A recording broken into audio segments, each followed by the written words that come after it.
আসসালামু আলাইকুম সম্মানিত সুধী, আমরা যাচ্ছি একটু ঢাকা থেকে দূরে, এটারে বলে নড়াইল। তো আমরা একটু বেড়ানোর উদ্দেশ্যে যাচ্ছি। তো আমার সাথে যে আমার বড় ভাই আইনুল ইসলাম আপনারা দেখতে পাচ্ছেন।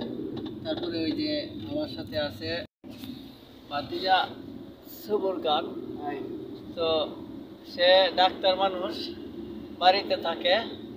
তো এর লেগে তার একটু আগেই দিলাম যাতে হাওয়া বাতাস খায় খায় রিসার্চ করতে রে। তো সবুর খান ভালো আছে তো? আলহামদুলিল্লাহ ভালো। আপনারা সকলে কেমন আছেন? জি জি আলহামদুলিল্লাহ আলহামদুলিল্লাহ। তারপরে ওই যে আমাদের বাস্তি জামাই আছে রনি, কেমন আছেন? জি আলহামদুলিল্লাহ ভালো আছি। ভালো আছেন? জি জি আলহামদুলিল্লাহ। তারপরে এই যে আমাদের জামাই আছে, বাগনি জামাই। তারপরে বাতিজি এই যে দেখেন শ্রমিক নেত্রী অনেক পিছনে পড়ছে। বাতিজা আছে সাইফুল, আবার আরেক বাতিজা মিজান আসতেছে। আলহামদুলিল্লাহ। মিজান ভালো আছো?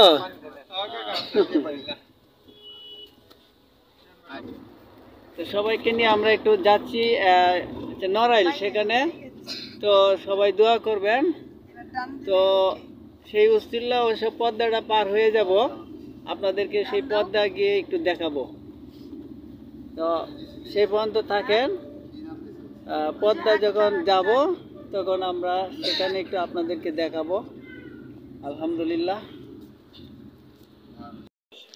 আমরা চলে এসেছি স্বপ্নের পদ্মা সেতুর সেই টোল প্লাজায়। এখানে টোল দিয়ে তারপরে আমরা পাড়ি দেব। এর মাঝে আমাদের আত্মীয় বারবার ফোন করে খবর নিচ্ছে। আমার বড় ভাই কথা বলছে। আসসালামু আলাইকুম।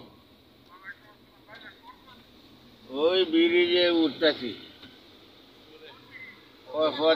পদ্মা সেতুতে। হ্যাঁ হ্যাঁ, না না, আগে বলছি ব্রিজের কাছাকাছি আইছি, এটা বলছিলাম। হ্যাঁ হ্যাঁ, টুলবার হয়েছি।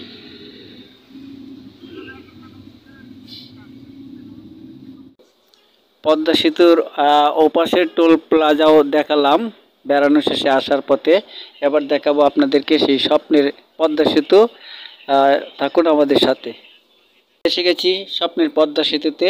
তো পদ্মা সেতুর কিছু ইতিকথা আপনাদেরকে জানিয়ে রাখি। পদ্মা বহুমুখী সেতু বাংলাদেশের একটি অন্যতম বৃহৎ অবকাঠামো প্রকল্প, যা মুন্সিগঞ্জের মাওয়া এবং শরীয়তপুরের জাজিরার মধ্যে সংযোগ স্থাপন করেছে। এই সেতুটি 6.15 কিলোমিটার দীর্ঘ এবং এটি বাংলাদেশের দীর্ঘতম সেতু। এটি সড়ক ও রেল উভয় পথেই যান চলাচল উপযোগী এবং দেশের দক্ষিণ ও দক্ষিণ পশ্চিমাঞ্চলের সাথে রাজধানী ঢাকার সরাসরি যোগাযোগের ক্ষেত্রে এক নতুন দিগন্ত উন্মোচন করেছে। পদ্মা সেতুর নির্মাণের ধারণা বহু আগে থেকেই ছিল, তবে এর বাস্তবায়ন প্রক্রিয়া শুরু হয় 2011 সালে। শুরুতে বিশ্বব্যাংক, জাইকা, এডিপি এবং আইডিপি এই প্রকল্পে অর্থায়নের জন্য আগ্রহ প্রকাশ করে, কিন্তু পরে বিশ্বব্যাংক দুর্নীতি অভিযোগ তুলে সরে যায়। বাংলাদেশ সরকার নিজস্ব অর্থায়নে এই সেতু নির্মাণের সিদ্ধান্ত নেয় এবং 2014 সালে চীনের ঠিকাদারি প্রতিষ্ঠান চায়না রেলওয়ে গ্রুপ লিমিটেড এর সাথে চুক্তি স্বাক্ষরিত হয়। 2014 সালের 26 নভেম্বর সেতুর নির্মাণ কাজ আনুষ্ঠানিকভাবে শুরু হয়। 2022 সালের 25 জুন সাবেক প্রধানমন্ত্রী শেখ হাসিনা পদ্মা সেতু উদ্বোধন করেন।